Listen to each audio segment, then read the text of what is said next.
সুপ্রিয় দর্শক, স্বাগত জানাচ্ছি আজকের সম্পাদকীয়তে। আমি জাফর সাদিক। দায়িত্ব নেওয়ার পর থেকেই নানা দাবি দেওয়া, আন্দোলন সংগ্রামে স্থির হওয়ার জো নেই অন্তর্বর্তী সরকারের। ৫ আগস্টের পর অন্তত শতাধিক আন্দোলন আর দাবি আদায়ের বিক্ষোভে অস্থির হয়েছে রাজপথ, হয়েছে সংঘাত। জানিয়ে জনমনে তৈরি হয়েছে ভীতি, আছে ভোগান্তি। শুধু আজকের দিনেই ৭ কলেজের শিক্ষার্থী, ইবতেদায়ী শিক্ষক, রেল ও তেল ডিপো শ্রমিক সহ সারা দেশে অন্তত ৪টি আন্দোলন, আলটিমেটাম চলছে। একদিকে এই আন্দোলন সংঘাত আর অন্যদিকে ভেঙে পড়া অর্থনীতি ও আইনশৃঙ্খলা পরিস্থিতি। আছে দেশ বিদেশে নানা মহলের প্রোপাগান্ডা, ষড়যন্ত্র। সব ছাপিয়ে দেশের অগ্রযাত্রার সুযোগ কোথায়? অবধারিতভাবেই প্রশ্ন আসে, শান্তি ফিরবে কবে? এসবের শেষ কোথায়? প্রাসঙ্গিক নানা বিষয় নিয়ে আজকের সম্পাদকীয় আন্দোলন সংঘাত আর কত। আর এ নিয়ে আলোচনার জন্য স্টুডিওতে উপস্থিত আছেন ডক্টর রাশেদা রওনক খান, শিক্ষক, নৃবিজ্ঞান বিভাগ, ঢাকা বিশ্ববিদ্যালয়, এবং মাহবুব কামাল, সাংবাদিক ও কলামিস্ট। দর্শক, আপনারাও এই আলোচনায় অংশ নিতে পারেন। এই জন্য আপনাদের ফোন করতে হবে টেলিভিশনে দেখানো নম্বরে। এছাড়া ফেসবুকের মাধ্যমে আপনাদের মন্তব্য পাঠাতে পারেন। আলোচনা শুরুতেই জানিয়ে দেব এখনকার প্রধান শিরোনামগুলো। বেতনের সঙ্গে ভাতা দেয়া সহ বিভিন্ন দাবিতে ট্রেন না চালানোর ঘোষণা রেলের রানিং স্টাফদের। দফায় দফায় কর্মসূচিতে সমাধান না হওয়ার সিদ্ধান্ত।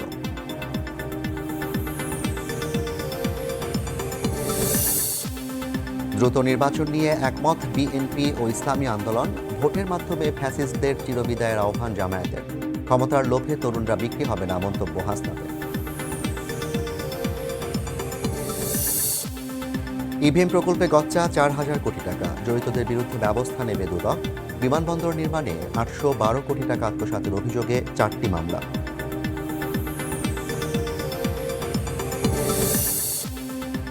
আইনের শাসন চাইলে শেখ হাসিনাকে ফেরত দেবে ভারত, বলছেন টবি ক্যাডম্যান। জুলাই গণহত্যার মামলায় ২ আওয়ামী লীগ নেতাসহ ৮ জনের বিরুদ্ধে গ্রেপ্তারি পরোয়ানা ট্রাইব্যুনালের।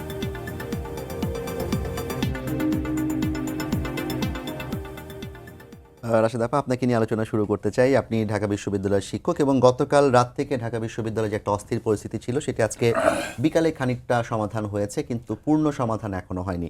আমরা যেমনটি প্রথমেই বললাম যে ৫ই আগস্টের পর ৮ই আগস্টে সরকার ক্ষমতা নেওয়ার পর থেকে, দায়িত্ব নেওয়ার পর থেকে প্রায় শতাধিক আন্দোলন, অর্থাৎ প্রতিদিনই ঢাকা সহ দেশের বিভিন্ন জায়গায় কোনো না কোনো আন্দোলনে কিন্তু কেউ না কেউ রাস্তা অবরোধ করে রাখছে এবং সেখানে সংঘাতও হচ্ছে। পুলিশকেও আমরা দেখেছি যে মারমুখী হতে, এবং তারা বিভিন্ন জায়গায় অনেককে গ্রেফতারও করেছে, আটক করেছে।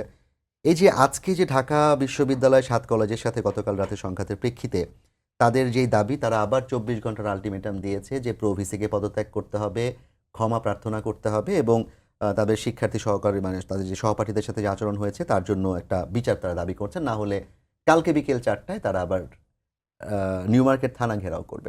এই সব মিলিয়ে আন্দোলন সংঘাতের মধ্য দিয়ে যে দেশের অগ্রযাত্রাটা আসলে কি এগোবে কিনা, এবং কিংবা এগুলোর পেছনের কারণগুলো কি আসলে? ধন্যবাদ। দেশের আসলে অগ্রযাত্রা নিশ্চিত করার জন্য যে যে শব্দগুলো বা যে যে কাজগুলো আসলে আমাদের করার কথা ছিল বা আমরা করতে পারতাম, সেই কাজগুলো করা যাচ্ছে না। এই ধরনের অনেকগুলো বিপরীত শব্দ এসে যুক্ত হয়েছে বা কার্যক্রম এসে যুক্ত হয়েছে। একেবারেই পলিটিক্যাল মুভমেন্টের জায়গা থেকে বলবো না, কিন্তু এক ধরনের সোশ্যাল মুভমেন্ট বিভিন্ন গ্রুপ করছে। হ্যাঁ, বিভিন্ন দাবি দাওয়া নিয়ে আসছে। একদম প্রথম আপনি যদি আনসার বাহিনীর কথা বলেন, সেখান থেকে শুরু করে এখন পর্যন্ত এইমাত্র আপনি যদি শাহবাগে যান, আপনি দেখবেন যে মাদ্রাসা শিক্ষকরা আছেন। গতকাল ৭ কলেজ এবং ঢাকা বিশ্ববিদ্যালয়ের মধ্যে যে ঘটনাটি ঘটলো, এটি তো একেবারেই অপ্রীতিকর একটি ঘটনা, কারণ এই ছাত্ররা সবাই কিন্তু একসাথে ছিল। তাহলে তারুণ্যের জায়গাটাতে খুব কঠিন হয়ে যাচ্ছে এক জায়গায় থাকা, যখন এগুলো স্বার্থের ব্যাপার হয়ে যায়, ইগোর ব্যাপার হয়ে যায়। হ্যাঁ, কিন্তু তারুণ্য তো এই জায়গায় থাকার কথা না। তারুণ্যের থাকার কথা ছিল দেশ গঠনের। তারুণ্যের দরকার ছিল স্বপ্ন নিয়ে এগিয়ে আসবে, নতুন করে বিনির্মাণ করবে এই বাংলাদেশকে। তারুণ্যের দরকার ছিল আরও বৃহৎভাবে চিন্তা করার। কিন্তু কোথায় জানে তারুণ্য সংকীর্ণ চিন্তায় ঢুকে যাচ্ছে। এটা কি ঢুকিয়ে দেওয়া হচ্ছে না ঢুকে যাচ্ছে, সেই আলোচনা আমাদের চলবে এবং দেখতে হবে আসলে কি হচ্ছে। কিন্তু মনে হচ্ছে যে এই জায়গাগুলোতে আসলে কাজ করা দরকার। তাহলে দেখেন, আপনি যদি দেখেন যে দাবি দেওয়া, প্রতিরোধ, পাল্টা প্রতিরোধ, পুলিশি আক্রমণ, হ্যাঁ, এরকম বহু অনেক নেগেটিভ কনোটেশনের বিপরীতে দাঁড়িয়ে আছে কি? কিছু কি দাঁড়িয়ে আছে শান্তির জন্য? যেমন নেগোসিয়েশনের জায়গাটা খুব চমৎকারভাবে হচ্ছে, সংস্কারের জায়গাটা প্রশ্নবিদ্ধ হচ্ছে না, খুব ভালোভাবে হচ্ছে। এরকম কি আছে এই এতগুলো কনোটেশনের বিপরীতে? কোনো একটা পজিটিভ কনোটেশন কিন্তু ওভাবে নেই, যেখান থেকে আসলে এই মানুষগুলো যারা বিক্ষোভ করছে, যারা প্রতিদিন কোনো না কোনো দাবি নিয়ে আসছে, সেগুলোকে সরাসরিভাবে একেবারে পিসফুলভাবে, আপনি যে শান্তির কথা বলছেন, সেগুলোকে একভাবে সমাধান করার জন্য। এখন এই সমাধান করার জন্য কিভাবে এগিয়ে আসতে হবে, কিভাবে কাজ করা যায়, সেটা যতক্ষণ পর্যন্ত নির্ধারিত না হবে, যতক্ষণ পর্যন্ত আমরা তাত্ত্বিকভাবে পাওয়ারের কথা বলছি, পাওয়ার বুঝতে পারছি, আমরা মিশেল ফুকো, আপনি জানেন যে মিশেল ফুকোর পাওয়ারের ধারণা আছে, হ্যাঁ, পাওয়ারকে কিভাবে প্রশ্নবিদ্ধ করতে হয় সেটাও আমরা জেনে ফেলেছি এবং করছি, কিন্তু আমরা আবার লক্ষ্য রাখছি না যে মাইক্রোফিজিক্স অফ পাওয়ার বলেও ফুকোর একটা ধারণা আছে, যেখানে পাওয়ারের ভেতরেও ছোট ছোট ছোট ছোট অনেক পাওয়ার আছে যেগুলোকে অবজ্ঞা করা যাবে না। কোথায় যেন মনে হচ্ছে এই ছোট ছোট পাওয়ারগুলোকে অবজ্ঞা করা হচ্ছে। আপনি যখন নিজে পাওয়ারে চলে যাচ্ছেন, কিন্তু আপনার সহকর্মীদের কিংবা সহযোদ্ধাদেরকে আর এই ছোট ছোট ভাবে জায়গাতেই রেখে দিচ্ছেন, তখন তারাও কিন্তু তাদের নিজস্ব বলয়ে একটা পাওয়ার তৈরি করে। সেই পাওয়ারটা আপনার এই বড় পাওয়ারটার বিরুদ্ধে বারবার খোঁচাতে থাকে। অতএব এখন আপনার দায়িত্ব হচ্ছে এই ছোট ছোট পাওয়ার যে তৈরি হচ্ছে, সেই পাওয়ারগুলোর সাথে এক ধরনের নেগোসিয়েশনে যাওয়া। সেই নেগোসিয়েশনটা যতক্ষণ পর্যন্ত না হবে, আমি একদমই থিওরিটিক্যাল জায়গা থেকে বলছি, বাস্তবতা হয়তো আরেকটু কঠিন, সেটা না যাওয়া পর্যন্ত পিসফুল একটা সিচুয়েশন সেই বাংলাদেশে আসা নেগোসিয়েশনটা কঠিন। করবে কে আসলে? সেই নেগোসিয়েশন অবশ্যই সরকার করবে। সরকার ভূমিকায় আছে, ইন্টেরিয়াম গভর্নমেন্ট আছে, কিংবা সমন্বয়করা যদি হয় সে তারাও হতে পারে, যারাই যেভাবে এই দেশকে এই মুহূর্তে পরিচালনা করছেন বা পরিচালনার সাথে সহযোগী হিসেবে আছেন, তারা করবেন। কারণ যারা দাবি দাওয়া নিয়ে আসছে তারা কিন্তু ওই যে বললাম ছোট ছোট পাওয়ারের একটা বলয় তৈরি করছে। তা আপনি তো মানে যেভাবেই হোক তারা তাদের দাবির জায়গা থেকে আসছে, তাদের দাবি দেওয়া আছে, কিন্তু আপনি যদি এই দাবির মুখে হয় পুলিশে আক্রমণ করে তাদেরকে আপনি শায়েস্তা করতে চান, তাহলে কিন্তু ইতিহাস আবার একইভাবে চাকায় ঘুরছে, এটা একটা হচ্ছে। অথবা আপনি একটা অবস্থানে থেকে বলে দিচ্ছেন যে আপনার এই পেশায় থাকলে এই স্যালারিতে না হলে আপনি অন্য কোথাও অন্য চলে যান। চাকরিতে চলে যায়। সেই ধরনের কথা বলা কিন্তু ওই যে ছোট ছোট পাওয়ারগুলো যারা আপনার সহযোগী ছিল তাদেরকে আপনি অবজ্ঞা করছেন। এবং কোনো কিছু অবজ্ঞা করা, সে যত ছোট পাওয়ারই হোক, তার ফলাফল কি হয় এটা তো 5ই আগস্টেই দেখা গেছে। কিন্তু যেমনটা আমরা বলছিলাম, সবগুলো ঘটনার সাথে এই ছাত্রদের এই যে আন্দোলন 7 কলেজের, তার বাইরে অন্য সবগুলো ঘটনার সাথে কিন্তু একটা অর্থনৈতিক যোগানের বিষয় আছে। কিন্তু যে অর্থনৈতিক ভঙ্গুর পরিস্থিতি আমরা দেখেছি, তাতে কি সরকারের পক্ষে এগুলো নেগোসিয়েশন করে সমাধান করা সম্ভব? সরকারের পক্ষে সম্ভব না বলে কিছু থাকার তো কোনো উপায় নাই। কারণ আপনি যখন এই মানে গ্লাসটার দায়িত্ব নিয়েছেন এবং এটা আপনি ভাবছেন সময় টিভি থেকে শুরু হাতে নিয়ে আপনি এই 4 কাপ সহ আপনি আপনার বাসা পর্যন্ত পৌঁছাবেন, আপনার বাচ্চাকে এটা দিবেন, খেতে হবে, তার এটাই খাওয়ার আছে, বা আপনার পরিবারের জন্য, তখন তো আপনাকে যে কোনোভাবেই হোক এই কাপটাকে বাঁচিয়ে নিয়ে আপনাকে ওই পর্যন্ত যেতে হবে, কারণ আপনি এটার দায়িত্ব নিয়েছেন। আপনি যদি দায়িত্ব না নিতে পারতেন তাহলে তো আপনি এটার দায়িত্ব নিতেন না, বলতেন না এটা আমার পক্ষে সম্ভব না, এই পথটাতে অনেক ঝামেলা আছে, এটা আসলে শেষ পর্যন্ত ভেঙে যাবে। তো যেহেতু দায়িত্ব নেওয়া হয়েছে, সেই জায়গা থেকে সরকারকে করতে হবে। এখন করার প্রক্রিয়াগুলো কি হবে এবং ভেতরে নানান রকমের শক্তি কাজ করছে কিনা, এগুলোকে দিন শেষে আসলে সরকারকেই খুঁজে বের করতে হবে যে কোন প্রক্রিয়ার মধ্য দিয়ে এগুলো সমাধানের দিকে যেতে হয়। কারণ সমাধানের দিকে যাওয়ার জন্য বারবারই আমি বলছি, পুলিশি আক্রমণ কিংবা হেনস্থা করা কিংবা অবজ্ঞা করা কোনোটাই আসলে সমাধানের দিকে নেবে না আমাদেরকে। মনে রাখতে হবে বাংলাদেশকে বিনির্মাণের পথে হাঁটছে তরুণ, তো তরুণদেরকে এইভাবে আবার স্প্লিট করে ফেললে এই তরুণরা তো এক জায়গায় আর থাকতে পারছে না। জাপা, এই বিষয় নিয়ে আমরা আবার আপনার কাছে আসবো আন্দোলনের পেছনের গল্প শোনার জন্য, কিংবা কি থাকতে পারে এর পেছনে। আমরা একটু মাহবুব কামাল ভাই আপনার কাছে আসতে চাই। আপনি যেটা বললেন যে ছোট ছোট পাওয়ারকে অবজ্ঞা করা হচ্ছে এবং এই অবজ্ঞা থেকে এক ধরনের অনৈক্য তৈরি হওয়ার সম্ভাবনা তৈরি হয়েছে, এবং এটা সমাধান করতে হলে সরকার এবং যারা সমন্বয়ক ছিলেন তাদেরকেই সমাধান করতে হবে। অবস্থা দৃষ্টি কি আপনার মনে হচ্ছে যে সরকার এই বিষয়গুলো সমাধানের জন্য যে যৌক্তিক জায়গায় যাওয়া দরকার সেই জায়গায় আছে, কিংবা সমাধানের চেষ্টাটা করছে ঠিকভাবে? আচ্ছা, ওনার কথাটা আমি পরে থিওরিটিক্যালি ব্যাখ্যা করব। আমি কিছু কথা বলে নিই আগে। সেটা হচ্ছে, প্রথমে উনি দায়িত্বের কথা বলেন। দেখেন, ওয়েস্টে কাউকে যদি দায়িত্ব দিতে চাওয়া হয়, অনেকেই বলে কি, না আমি এই দায়িত্ব নিতে পারবো না, আমি এই সেবা দিতে পারবো না। আমাদের এখানে হয় কি, আমরা যতই বলি যে আপনার সেবা আমি নিতে চাই না, ওনারা বলেন সেবা নিবি না মানে তোর বাবা নিবে, সেবা তোকে নিতেই হবে। আমরা বলি ভাই দরকার নেই আপনার সেবার। তো এরকম একটা দেশে আমরা বাস করছি। দেখেন, এই যে হাসনাত গেল মিডিয়েট করতে, সরকারি লোকজন কোথায়? রাইট। হ্যাঁ, সরকারি তো 2টা ছাত্র উপদেষ্টা আছে, তাই না? কেন হাসনাতকে যেতে গেল? He is a private man, তাকে যেতে হলো কেন? সরকার কোথায়? টোটালি সরকার মানে না কারণে আমরা কিন্তু সরকারি ওদের কেউ যেতে দেখেছি বিভিন্ন জায়গায়, যেমন পূজার সময় যখন নাকি তাঁতিবাজারে ঝামেলা হলো তখন কিন্তু নাহিদ গিয়েছিল সেখানে এবং অনেক বড় ঘটনা না, কিন্তু এটা তো ছাত্রদের ব্যাপার, এটা তো ছাত্রদের ব্যাপার। ছাত্র উপদেষ্টা আসবে অথবা স্বরাষ্ট্রমন্ত্রী যাবে, যায় নাই তো। দেখেন, আমি কিন্তু অবাক হই নাই কালকের ঘটনায়, আমি কিন্তু মোটেই অবাক হইনি। এই কারণে যে ভিসিকে কে নিয়োগ দেয় বা প্রভিসিকে সরকার দেয়, সরকারকে কে নিয়োগ দিয়েছে? চিফ অ্যাডভাইজারের ভাষায় ছাত্ররা আমার নিয়োগকর্তা। তো ছাত্ররা যার নিয়োগকর্তা, হ্যাঁ, মানে চিফ অ্যাডভাইজারের নিয়োগকর্তা ছাত্ররা, তারা ভিসিকে পুষবে কেন? প্রভিসিকে কেন পুষতে যাবে? তার তো কোনো মূল্য, সে তো চিফ অ্যাডভাইজারের নিয়োগকর্তা তারা। দেখেন কতগুলি জিনিস না, মানে কোথায় যে আসি, কোন দেশে আসি, আমাদের ছাত্র সমাজ কি বুঝে, মানে আমাদের জ্ঞানের লেভেলটা কোন জায়গায় আমি বুঝতে পারি না। ইউনিভার্সিটি আর কলেজের মধ্যে কি পার্থক্য? এটা কি?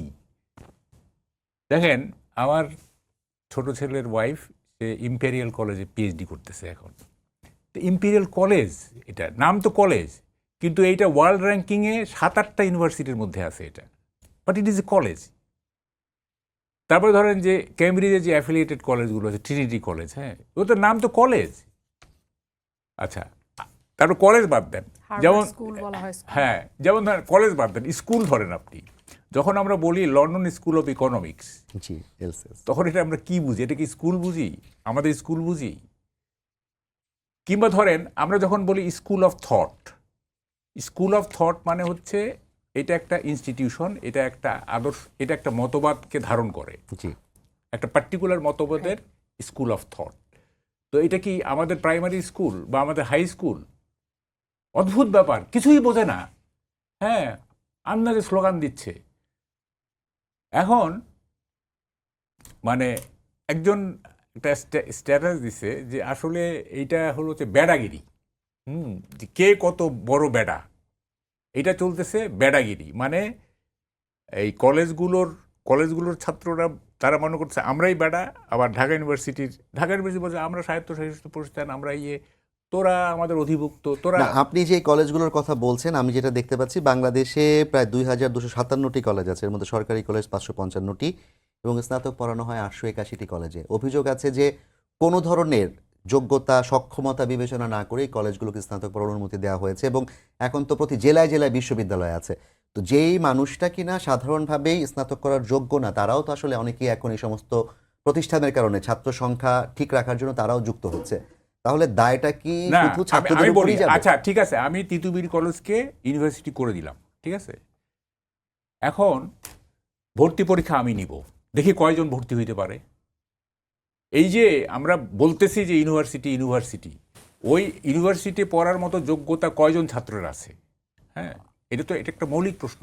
আমাদের ইউনিভার্সিটিগুলো দেখেন, লেখাপড়াটা মানে মূলত হচ্ছে নিজের কাছে, হ্যাঁ, এবং আপনি মানে এটার নাম কলেজ না এটার নাম ইউনিভার্সিটি, ইট লিটল ম্যাটার্স, হ্যাঁ, এটার নামকরণে কি যায় আসে, এটা কোনো ব্যাপারই না। আচ্ছা দেখেন, এই যে কতগুলি ঘটনা ঘটলো না, এটা মানে কি যে হবে দেশের আল্লাহ জানে। এই পুলিশকে প্রত্যাহার করতে বলা হচ্ছে, হ্যাঁ, এটা দাবি তুলছে পুলিশকে। আচ্ছা, এই পুলিশদের যদি প্রত্যাহার করা হয়, ভবিষ্যতে এই পুলিশ কি আর কোনো এই ধরনের ডেমনস্ট্রেশন এটা প্রতিরোধ করার না, প্রথম 3 মাস তো তারা করতে সাহসও পায় না পায় নাই? আসলে। মোরাল ভেঙে গেছিল, মোরাল কিছুটা রিগেইন করা হয়েছে, এখন কিছুটা ধরেন যে 40% হয়তো রিগেইন হয়েছে।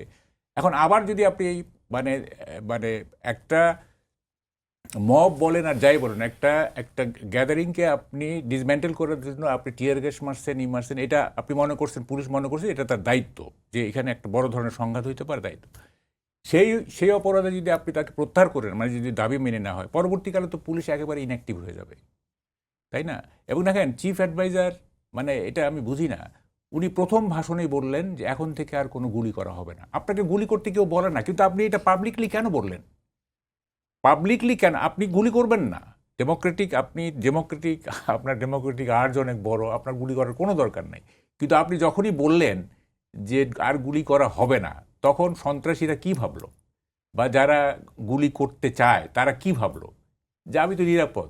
আপনাকে প্রসঙ্গক্রমে একটু স্মরণ করিয়ে দেই, আমরা যতটুকু দেখেছি সেপ্টেম্বর থেকে জানুয়ারির প্রথম দ্বিতীয় সপ্তাহ পর্যন্তই প্রায় 1,000 মানুষ খুন হয়েছে সারা দেশে, এবং সেপ্টেম্বর থেকে জানুয়ারির দ্বিতীয় সপ্তাহ পর্যন্ত প্রায় 1,976 কিংবা 74 জন।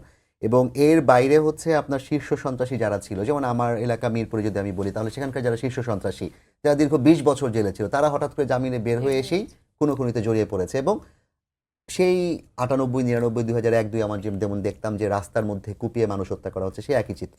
তাহলে এই যে মানুষগুলোকে হুট করে জামিন দেওয়া, এটা তাদের অধিকার হয়তো বা, কিংবা এদেরকে কোনো ধরনের নজরদারিতে না রাখা, এই যে এত খুন। দেখেন, আমি একটা কথা বলি, বিগত রেজিমে ডেফিনেটলি জুডিশিয়ারিকে পলিটিসাইজ করা হয়েছিল, শেখ হাসিনার মন মতো রায় নেওয়া হয়েছে বিভিন্নভাবে, ইভেন দি চিফ জাস্টিসকে he was ousted from the country, এটাগুলো ঘটছে। কিন্তু দেখেন, শেখ হাসিনা কিন্তু মানে একটা প্রক্রিয়া মেনটেন করে এই এই তার তার স্বার্থ আদায় করতো। কাগজে প্রক্রিয়া হলেও প্রক্রিয়া বলে, যেমন ধরেন যে যখন বঙ্গবন্ধুর মার্ডারারদের বিচার হলো, অনেকে তাকে বলছিলেন যে এটা ইয়ে করেন, আপনি ট্রাইব্যুনাল করেন, দ্রুত বিচার হয়ে যাবে। উনি বললেন না, ট্রাইব্যুনাল না, আমি সিভিল কোর্টই হবে, এটা নর্মাল বিচার। দীর্ঘদিন বিচার হয়েছে, তারপরে ফাঁসি হয়েছে।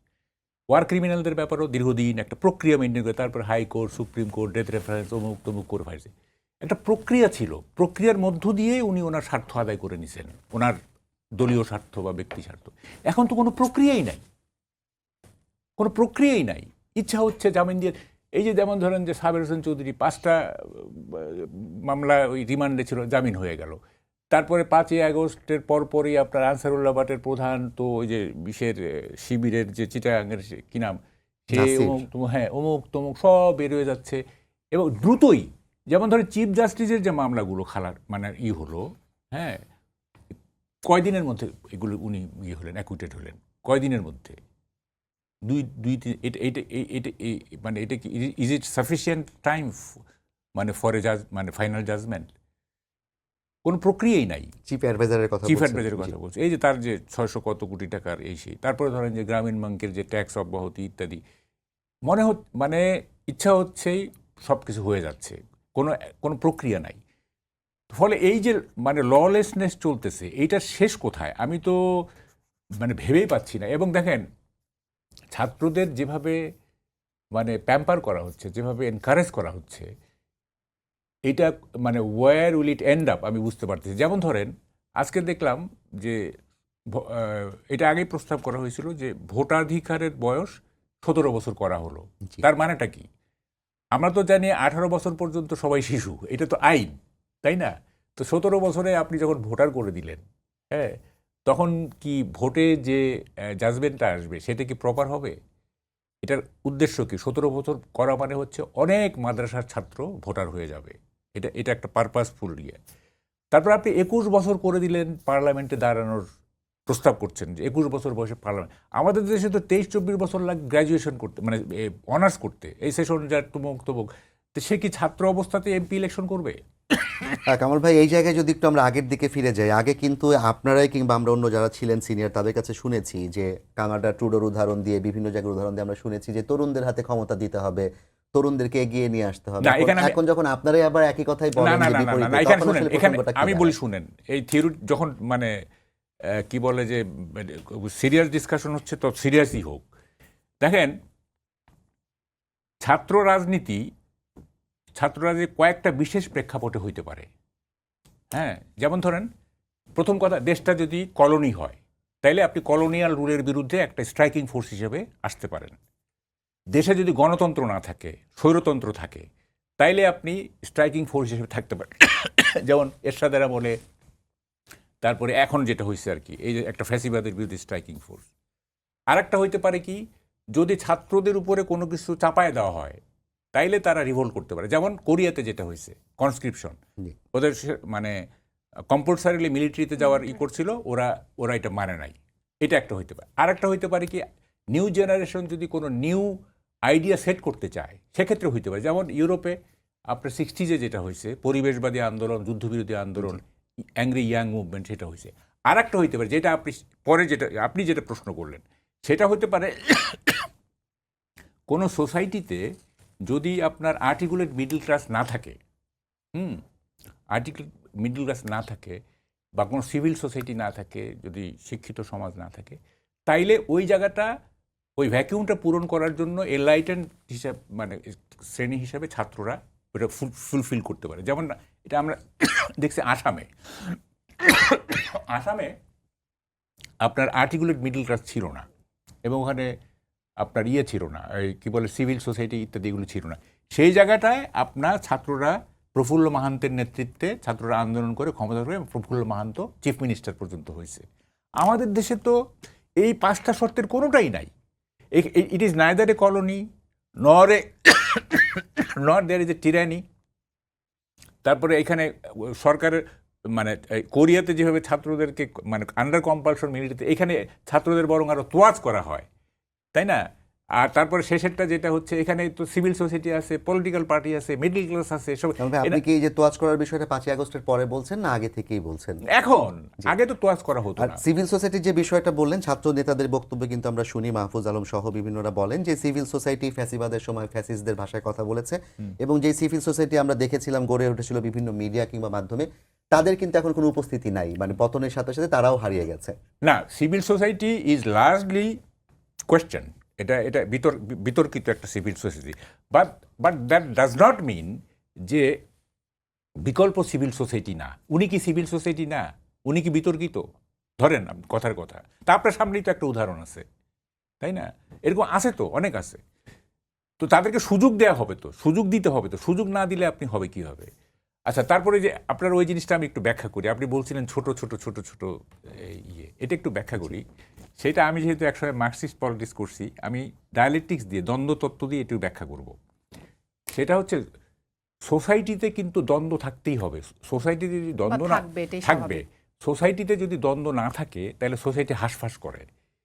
দ্বন্দ্ব নাই, দ্বন্দ্ব গেল কোথায়? হাঁসফাঁস করে। কিন্তু শুধু সোসাইটির, বস্তুতেও এই যে করে এখানে কিন্তু একটা দ্বন্দ্ব কাজ করতেছে। Cultural materialism. হ্যাঁ হ্যাঁ, রাইট। তো দ্বন্দ্ব থাকতেই হবে।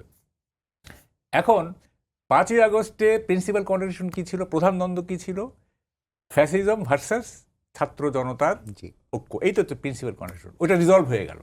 তো যখন দ্বন্দ্বটা রিজলভ হয়ে গেল, তখন সোসাইটি কি হয়ে গেল? দ্বন্দ্বলেস হয়ে গেল ওই মুহূর্তে। তো যখনই দ্বন্দ্বলেস হয়ে গেল, সোসাইটি হাসপাস করা শুরু করলো, নিজেদের মধ্যে দ্বন্দ্ব কই? দ্বন্দ্ব তো থাকতে হবে। তো ফলে এখন দ্বন্দ্বটা কি হলো? শিফট হয়ে গেল। শিফট হয়ে গেল কোথায়? যেহেতু প্রধান দ্বন্দ্বের একটা অংশ নাই, চলে গেল, মানে তারা ইরাডিকেটেড হয়ে গেল, তখন এই যে অভ্যুত্থানে অংশগ্রহণকারী যারা, যে মিলিত শক্তি, তাদের মধ্যে দ্বন্দ্ব শুরু হয়ে গেল। কারণ দ্বন্দ্ব তো থাকতে হবে, তাহলে তো সোসাইটি হাসপাস করবে। তখন কি হইলো? এই যে 5ই আগস্টের যে শক্তি, সেটা নানাভাবে বিভক্ত হয়ে গেল, নানাভাবে, এবং কন্ট্রাডিকশনগুলো অন্যান্য মানে আদার কন্ট্রাডিকশন সেগুলি ই হতো। মানে ধরেন যে ছাত্রদের সাথে বিএনপি, তো জামাতের সাথে অমুক, এই কলেজের সাথে ঢাকা বিশ্ববিদ্যালয়ের তো এইটা সেইটা, নানা রকম দ্বন্দ্ব শুরু হয়ে গেল। এখন এইসব দ্বন্দ্ব, এই যে দ্বন্দ্বগুলো প্রধান দ্বন্দ্বের রিজলভের মধ্য দিয়ে যে নতুন মানে আদার কি বলে subordinate contradictions are prevailing in the society, সেগুলিকে তো আপনাকে হ্যান্ডেল করতে হবে। You must have the technical know how to handle it. আপনি তো সেটা হ্যান্ডেল করতে পারছেন না। আপনি পারছেন না কি? আপনি চেষ্টাই করছেন না। আপনি রাজনীতি সাজাচ্ছেন, রাজনীতি আপনার পক্ষে রাজনীতি সাজাচ্ছেন। দেখেন এই মুহূর্তে এই সোসাইটি কি নিয়ে সাফার করতেছে? দুইটা জিনিস। একটা হচ্ছে ললেসনেস, এখানে সেখানে হ্রাস করে থাকতেছে, এখানে সেখানে মব, এখানে সেখানে এটা সেইটা।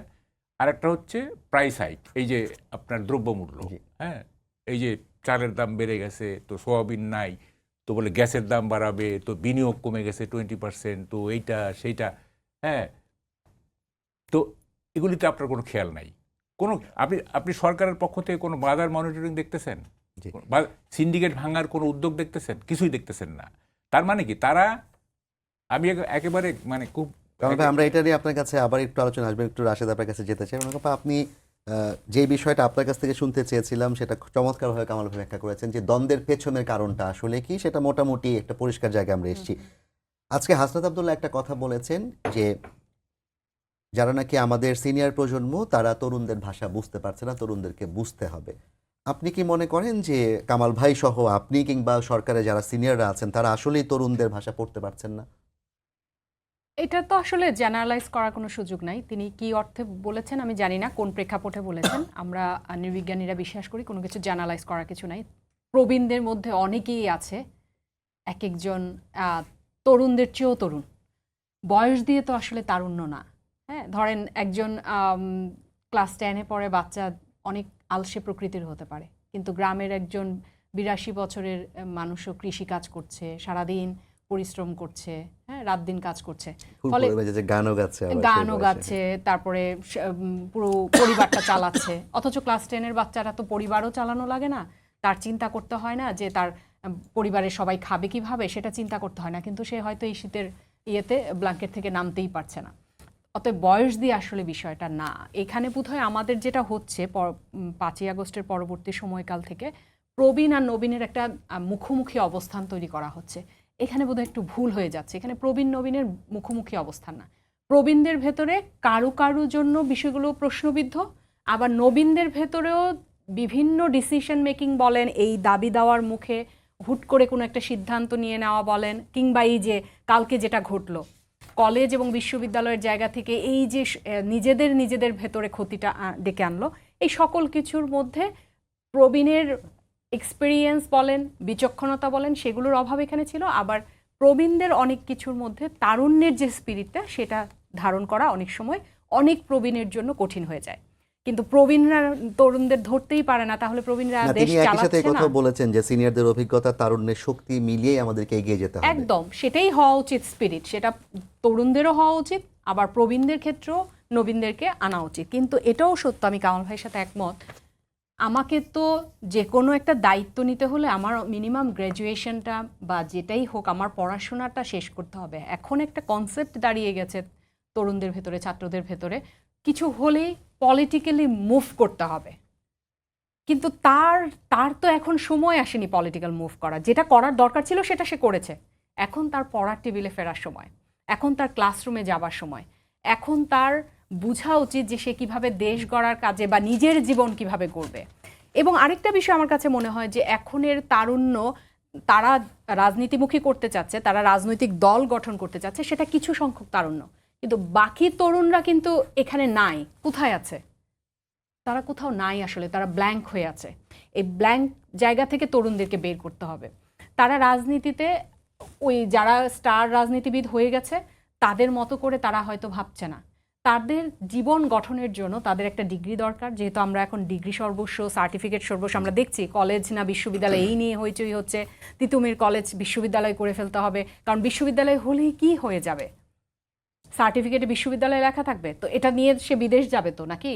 তো বিদেশ যদি যায়, বিদেশে তো এই বিশ্ববিদ্যালয় আর ইউনিভার্সিটি কলেজের মধ্যে তফাতেই ওনারা বুঝবেন না। বিকজ ওই যে ভাই যেটা বললেন, অনেক বড় বড় বিশ্ববিদ্যালয়কে স্কুল বলা হয়।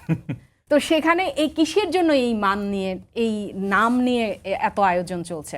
তার মানে হচ্ছে তরুণরা কোনো না কোনোভাবে মানে দিগ্ভ্রান্ত কোথাও বোধহয় হয়ে যাচ্ছে, যেখানে যেখানে আসলে দরকার তাদের, যেখানে যেখানে তাদের প্রস্ফুটিত হওয়া দরকার, যেখানে যেখানে তাদের মনোযোগ দেওয়া দরকার, যেখানে যেখানে তাদের কাজ করা দরকার, সেগুলো করছে না। সেটা কোথায়? সেটা হচ্ছে তাদের নিজেদের জীবন গঠন। এবং এই নিজেদের জীবন গঠনে কিন্তু সে স্কুলে পড়ে না কলেজে পড়ে, তাদের কিচ্ছু আসে যায় না এই গ্লোবাল ওয়ার্ল্ডে, মানে গ্লোবাল ভিলেজের মধ্যে। কেন? কারণ এখন খুব সহজেই একটা স্কুলের এসএসসি বা এইচএসসি পড়ে একটা বাচ্চাও এমআইটিতে যাওয়ার সুযোগ আছে, যদি সে ইলন কোনোভাবে। মাস্কও বলেছেন যে আপনার যদি শুধু কোডিং জানা থাকে আমরা শুধু কোডিং দেখব, আপনার কোনো প্রাইমারি ডিগ্রিও লাগবে না। হ্যাঁ, তাহলে আপনি কেবল মাত্র রাজনীতির ক্ষেত্রে ভাবছেন যে এটা হবে, অন্যান্য সকল ক্ষেত্র আপনার জন্য খোলা। কিন্তু তরুণরা কিন্তু ওই অন্যান্য সকল কিছুতে ব্লাইন্ড হয়ে, মানে একেবারেই ব্ল্যাঙ্ক হয়ে আছে। এটা আমাকে ভাবাচ্ছে যে তরুণরা যেটা করেছে শেষ, এখন they need to concentrate on their work. তাদের যে কাজটা, তাদের যে স্টাডি হোক, তাদের যে যদি অন্টারপ্রেনিয়ার হতে চায়, যেমন এই ন্যারো ডাউনের কারণে কি হয়েছে, তাদের জানাটা এত ন্যারো ডাউন করে ফেলা হয়েছে, তারা আসলে বড় করে ভাবতেই পারছে না। যেমন একজন তরুণের দরকারই নেই স্কুল কলেজ এগুলো নিয়ে ভাবার, সে একটা অন্টারপ্রেনিয়ার হতে পারে, সে একটা বাইরের বিশ্ববিদ্যালয় বা কলেজ বা যেটাই হোক সেটার জন্য অ্যাপ্লাই করে পড়ালেখা করতে পারে, আইএলস দিতে পারে, জিআরই দিতে পারে, যার যেটা করার করতে পারে। সে তার মতো করে কোনো একটা নেটওয়ার্ক তৈরি করতে পারে, সে তার গ্রামে কাজ করে নিজের উন্নয়নের সাথে সাথে গ্রামের পরিবর্তন আনতে পারে।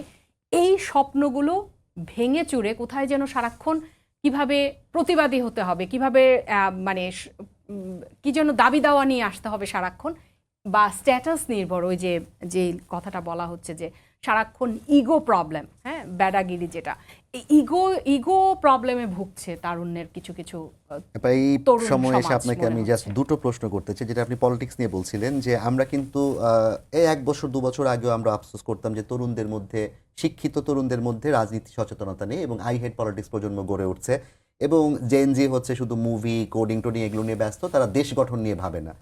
ঠিক যখন নাকি 5ই আগস্টের পরে তার দেশ গঠন নিয়ে ভাবছে, তখন আবার সমালোচনাটা ভিন্নভাবে হচ্ছে, তারা অনেক বেশি ভাবছে।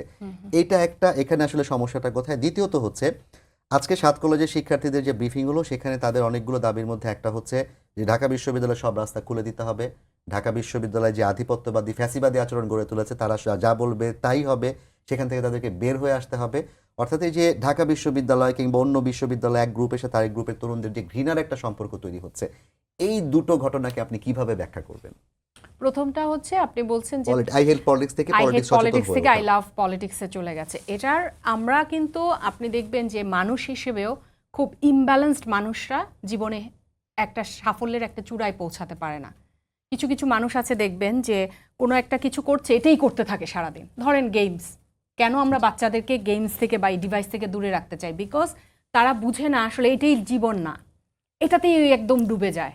কিন্তু হওয়া দরকার কি ছিল? বাইরে আমরা দেখতে পাই এটা তাদের হাতেই থাকে না তেমন একটা। তারা পড়ুক কিংবা পার্কে হাঁটুক, খেলাধুলা করুক, অর্থাৎ একটা ব্যালেন্স একটা লাইফ লিড করে।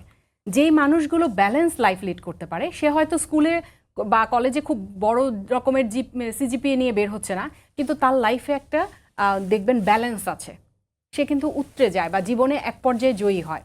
তো তারুণ্যের মাঝেও যেটা হচ্ছে, একসময় একদমই বুঝতো না পলিটিক্স, এখন আবার এমনভাবে বুঝে যে সব কিছুতেই রাজনীতি করছে, বা নিজের লাইফের যে প্রায়োরিটাইজ করা, যে আমার পড়ালেখা, আমার ভালো রেজাল্ট করা, আমি সামনে কি করব, আমার কি করা উচিত, এই জায়গাগুলো ভুলে গিয়ে অন্ধের মতো, আমার কেন জানি মনে হচ্ছে কোনো কোনো ক্ষেত্রে কেউ কেউ, সবাই না অবশ্যই, জেনারেলাইজ করা যাবে না, কেউ কেউ অন্ধের মতো ফলোয়ার্স হয়ে যাচ্ছে।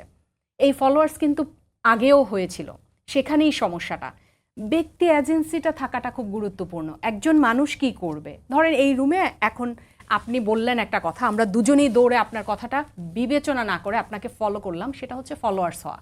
কিন্তু তরুণ তো ফলোয়ার্স হবে না, তরুণ হবে লিডার্স। সো আপনি বললে সেটা আমি বিবেচনা করব, 5 বার বিবেচনা করব, আমি চিন্তা করব যে আমার লাইফের কি ব্যালেন্স হারাই যাবে আপনার পিছনে পিছনে দৌড়ালে। এই যে ভাবনাটা, এই ভাবনাটা তারুণ্যের মধ্যে এখন অনেক ক্ষেত্রেই অনুপস্থিত। তারা একটা স্বাভাবিকভাবেই একটা জোশে চলে আসছে, বলে না যে পলিটিক্যাল মুভমেন্ট করতে হবে, সারাক্ষণ স্লোগান দিতে হবে, সারাক্ষণ পরিবর্তন আনতে হবে।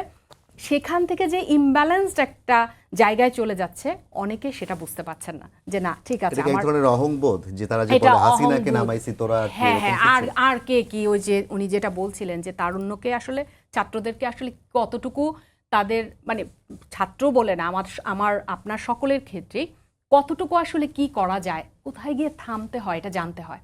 এটা দেখেন, আপনি উপস্থাপনা করছেন, আপনি কিন্তু জানেন কোথায় থামতে হবে। আপনি যদি সারাক্ষণ প্রশ্ন করতে থাকেন, আমরা তো উত্তরই দিতে পারবো না। আপনি ধরে নিচ্ছেন যে না, আপনি তো এই অনুষ্ঠানের উপস্থাপক, আপনার হাতেই সকল ক্ষমতা, আপনি চাইলেই সারাক্ষণ কথা বলতে পারেন। আপনি কি বলেন না তো, আপনি জানেন কোথায় থামতে হবে আর কোথায় কথা বলতে হবে, কোথায় আবার একটু ছোট্ট করে প্রুভিং দিতে হবে, কথা বের করে আনতে হলে।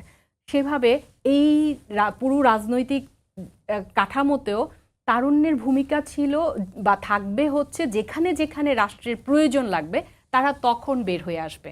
কিন্তু সারাক্ষণ রাজপথে থাকলে তারুণ্য, তাহলে তারুণ্য পড়ালেখা করবে কখন? তাইলে এই জাতি তো আসলে অন্ধকারে চলে যাবে। কারণ তারুণ্য যদি পড়ালেখাটা না করে, ঠিকঠাক মতে যেই সাফল্যের জায়গাটুকুতে না পৌঁছায়, তাহলে দিন শেষে কিন্তু ওরাই একটা বয়সে গিয়ে ভাববে তাদের ভুল হয়েছে। আপনার দ্বিতীয় বিষয়টা, এই যে ঘৃণা এক ধরনের নিজেদের মধ্যে, এটা আসলে কেন? ঘৃণাটা তৈরি হয় আসলে মানুষের ভেতরে একভাবে, ওই যে বললাম, ইমব্যালেন্সড যখন হয়ে যাচ্ছে, আমি এত বড় হয়ে যাচ্ছি, আমি তো আর কাউকে কিছু মনে করছি না। সেটা ঢাকা বিশ্ববিদ্যালয়ই হোক আর সেটা ছাত্ররাই হোক, যে কেউই মাথায় রাখতে হবে যে একটা ভালো কিছু করার অর্থ এই না যে আমাকে সারাক্ষণ সবাই ভালো বলবে। আমি কিন্তু সারাক্ষণ পরীক্ষার মধ্য দিয়েই যাব, এটাই জীবন, জি। এবং আমাকে ব্যালেন্সের মধ্য দিয়েই যেতে হবে। কিন্তু আমি যদি ধরে নেই যে না আমি একবার পেরেছি তার মানে প্রতিবারই আমাকে সবাই সাপোর্ট দিবে এটা করতে, নাও দিতে জি পারে। আপা, আপনার কাছে আবার আসবো, আমরা বেশ খানিকটা আগিয়েছি কথায়।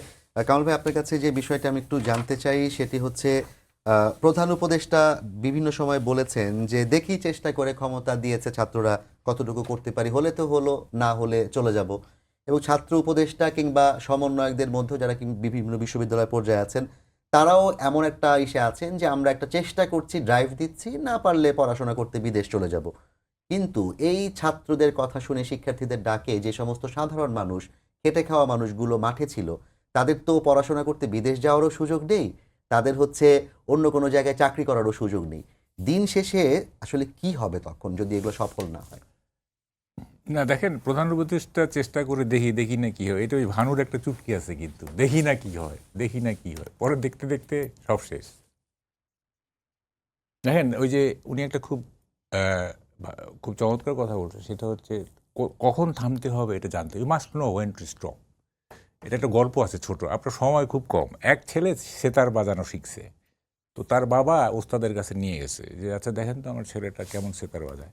তো বাজাচ্ছে বাজাচ্ছে বাজাচ্ছে বাজাচ্ছে, থামে না আর। তো ওই বাজাচ্ছে, ওই অবস্থায় এই বাবা ওস্তাদকে জিজ্ঞেস করতেছে আচ্ছা কেমন বাজায় আমার ছেলে? তো ওস্তাদ বলতেছে বাজায় তো ভালো, কিন্তু থামতে জানে তো। দেখেন, থামতে জানাটা একটা বিরাট ব্যাপার। এই যে মোহাম্মদ আলী ক্লে, উনি যদি ওই সময় রিটায়ার না করে যদি আবারও মানে বক্সিং রিংয়ে যাইতেন, উনি সবাইকেই মানে ইয়ে করতে পারতেন। কিংবা ধরেন সচিন টেন্ডুলকার, এরপরে আরও 2-3 বছর 4 বছর উনি খেলতে পারতেন, অনায়াসে খেলতে পারতেন, বাট হি রিটায়ার্ড। কারণ ভদ্রলোক, মানে হ্যাঁ, he knew when to stop. এটা একটা পার্সোনালিটিরও ব্যাপার। হ্যাঁ, যাই হোক, এখন এরা থামতে জানছে, থামছে না কেন, এটার একটা সাইকোলজিক্যাল ব্যাখ্যা আছে। সেটা হলো যে আপনি যখন একটা বড় বিজয় অর্জন করবেন, তখন আপনার মধ্যে এক ধরনের ওভার কনফিডেন্স জন্মাবে, এবং যেটাকে বলে আপনি যদি অন্ধকারে যদি সামান্য একটু আলো দেখেন, তখন আপনি চাইবেন যে আলোটা আরও আলো চাই, আমি আরও আলো চাই। হ্যাঁ, তো এই যে একটা বড় বিজয় তারা আনলো, এই বড় বিজয়ের মধ্য দিয়ে তাদের মধ্যে কনফিডেন্স লেভেল খুব বেড়ে গেছে, এবং তারা মনে করতেছে হাসিনার মতো স্বৈরশাসককে মানে পালাইতে বাধ্য করছি, তা আমাদের সামনে আর কে কি। হ্যাঁ, এইখান থেকে ওরা থামছে না যে তাদের অন্যান্য ডিজায়ারগুলো তারা ফুলফিল করবে। দেখেন, যদি এরকম হইতো যে না রিয়েলি তারা পলিটিক্স করতে চায় জি। এবং রিয়েলি তারা কি বলে যে পলিটিক্সে ইনভলভ হতে চায়, তাহলে তো আমাদের কিছু বলার থাকতো না। কিন্তু তারা তো পলিটিশিয়ান হচ্ছে না, তারা ডেমাগগ। দে আর মানে নাথিং মোর দ্যান ডেমাগগ। তারা স্লোগান দিতে জানে, তারা শুধু মানে স্ট্রাইকিং ফোর্স হিসেবে নিজের ব্যবহার করতে জানে। এইটা রাজনীতিটা যে মানে it's a game of scholars. রাজনীতিটা কিন্তু দেখেন, আমাদের দেশে রাজনীতি এত সহজ হয়ে গেছে, মানে মানে এত সহজ যে এটা বলার মতো না। যেমন ধরেন ওই যে 42,000 কোটি টাকার রাজস্ব ঘাটতি 5 মাসে, তো এক ছেলে স্ট্যাটাস দিছে যে কি বলে, এক সমন্বয়ক বলতেছে যে এটা স্বৈরাচারের ফসল। সে জানেই না যে রাজস্বটা কি। তখন আমি একটা স্ট্যাটাস দিলাম যে রাজনীতি এত সহজ হয়ে গেল, মানে কিছুই না বুঝেই রাজনীতি করা যায়। হ্যাঁ, এবং তাদের মধ্যে ইতিহাস চেতনা আছে কিনা সেই ব্যাপারেও আমার খুব সন্দেহ আছে। আমরা 2-3 বছর আগে কতগুলো ভিডিও ক্লিপ দেখছি যে শহীদ মিনারে গেছে এক ছেলে, তাকে জিজ্ঞেস করতে হচ্ছে এখানে কেন আসছো, তো সে বলতেছে যে পাকিস্তানিরা বলল যে উর্দু ভাষায় কথা বলতে হবে। শেখ মুজিব ঘুম থেকে উঠে বলে না, উর্দু ভাষায় কথা বলা যাবে না, বাংলায় কথা বলতে হবে। তারপরে আমরা ঝাঁপিয়ে পড়লাম, হ্যাঁ, ঝাঁপিয়ে পড়ে তাদেরকে পরাজিত করলাম। তারপরে বাংলা ভাষাতে, তখন থেকে আমরা বাংলা ভাষায় কথা বলি। সেইটা বলতেছে জাতীয় স্মৃতিসৌধে, শহীদ মিনারেও না কিন্তু না। হ্যাঁ, কত আজগুবি একটা গল্প, এবং বলতেছে শহীদ, মানে এটা আমি নিজে দেখছি। যাই হোক, এই যে ইতিহাস বলা হয়ে থাকে, without politics history is Dam, without history politics is ডিফ। এখন তারা দে নো নাইদার পলিটিক্স নর হিস্ট্রি। তো কীভাবে তারা আমাদের দেশকে নেতৃত্ব দিবে আপনি বলেন? নেতৃত্বের কোয়ালিটি না থাকলে আপনি নেতৃত্ব দিবেন কিভাবে? আপনি কি ক্রোধ, সাহস, এটাই কি নেতৃত্বের একমাত্র কোয়ালিটি? সাহস এবং ক্রোধ, এছাড়া কি আর কোনো কোয়ালিটি থাকবে না? সাহসের দরকার আছে, যেমন বঙ্গবন্ধু সাহস না থাকলে দেশ স্বাধীন হতো না। এখানে আপনাকে আমি মাঝখানে একটা ছোট্ট প্রশ্ন করতে চাই, যেটা আপনি বলছিলেন যে কোথায় থামতে হবে, আপাও বললেন কোথায় থামতে হবে জানতে হবে, কিন্তু দেশ বিদেশে যে ধরনের বিভিন্ন ধরনের ষড়যন্ত্রের কথা আমরা শুনি, কিংবা যে ফ্যাসিবাদের পতনের কথা বলা হয়, তাদের ফিরে আসার যে ধ্বনি, কিংবা সমন্বয়কদের মৃত্যুর হুমকি, আমরা ভয়ঙ্কর রূপে ফিরে আসব, তারা থেমে গেলে কি এই ষড়যন্ত্রগুলো কিংবা তাদের ফিরে আসার পথটা কি ত্বরান্বিত হবে কিনা? না, শুনেন, আমি বলছি student community should always B A striking force in a crisis moment. সবসময় ক্রাইসিস মোমেন্টে তারা একটা স্ট্রাইকিং ফোর্স হিসেবে থাকবে, নাথিং মোর নাথিং লেস। না, আমি একটু কামাল ভাইয়ের সাথে এই জায়গাটা একটু যোগ করি। তাইলে কি ওরা এখন পড়ালেখা বাদ দিয়ে সারাক্ষণ বাঁচাবে? মানে এইটাই তাদের কাজ? পড়ালেখাটা কে করবে? আচ্ছা, তাই না? হ্যাঁ, ঠিক আছে, এটা তো বুঝতে পারছি। এখন যখন ক্রাইসিসটা মানে ইমিনেন্ট হয়ে যাবে, মানে আসন্ন হয়ে যাবে, যে হ্যাঁ বোঝা যাচ্ছে এটা ক্রাইসিস, তখন তাদের স্ট্রাইকিং ফোর্স থাকবে। এখন তো ক্রাইসিস দেখছি না, আমরা কোনো ক্রাইসিস দেখছি না। আপনি তো দুদূর ভয় দেখাচ্ছেন, সব কিছুতে বলতেছেন স্বৈরাচারের জঞ্জাল, সব কিছুতেই বলছেন স্বৈরাচার আসতেছে, স্বৈরাচার চলে আসতেছে। এগুলি তো চালাকি। স্বৈরাচার কোথায় আসতেছে? কোথায় আপনি দেখছেন? কোথায় স্বৈরাচার আসতেছে? কিন্তু বারবার বলতেছেন যে স্বৈরাচার ফিরে আসতেছে। এগুলি হচ্ছে আপনার ব্যর্থতাকে ঢাকার জন্য। এবং যে সমস্ত মুভমেন্টগুলোতে বলা হয়েছে তাদের একটা ইন্ধন আছে, আমরা কিন্তু এখনো কাউকে দেখতে পারি নাই সেই মুভমেন্ট থেকে কাউকে গ্রেফতার করে হ্যাঁ, দেখা হ্যাঁ, গেছে। হ্যাঁ, না, স্বৈরাচার নাই তো, কিন্তু আপনি বলতেছেন স্বৈরাচার। এইটার কারণটা কি? আপনি যখনই বলতেছেন যে স্বৈরাচারের জঞ্জাল সরাচ্ছি, তার মানেটা হচ্ছে যে আপনি ব্যর্থ হচ্ছেন। নিজের ঘাড়ে যেহেতু দায় চলে আসতে পারে, সেহেতু আপনি দায়টা স্বৈরাচারের ঘাড়ে দিচ্ছেন। এই তো তো এগুলি তো মানুষ বোঝে। হ্যাঁ, এগুলি মানুষ বোঝে। এখন মানে যেটা ছাত্রদের বলতেছি, তারা সবসময় স্ট্রাইকিং ফোর্স হিসেবে থাকবে। দেখেন, শিক্ষা ব্যবস্থা কিন্তু ধ্বংসপ্রায়। আমি প্রায় বলছি, মানে বলা উচিত ধ্বংস হয়ে গেছে, তারপর আমি একটু কনজারভেটিভ ওয়েতে বলতেছি ধ্বংসপ্রায়। দীপুমণি অর্ধেক ধ্বংস করে দিয়ে গেছে নানা রকম ক্যারিকুলাম ঢুকায় দিয়ে, বাকি অর্ধেক ধ্বংস হয়ে গেছে। ছাত্ররা 5ই আগস্টের পরে কি হওয়া উচিত ছিল? 7 দিন তারা সেলিব্রেট করবে। 7 দিন সেলিব্রেট করবে, স্বৈরাচার মুক্ত হয়েছে, এই সেই ইত্যাদি 7 দিন শুরু করে তারপর স্কুলে চলে যাবে। হওয়া উচিত ছিল কি? দেখেন আমরা কি, মানে আমরা যে এত একটা উত্তেজিত এবং এত একটা, মানে এটা কি বলে যে হাইপার, মানে ইমোশনাল। হওয়া উচিত ছিল কি, আপনার পলিটিক্যাল সায়েন্সে একটা নতুন চ্যাপ্টার যুক্ত হবে।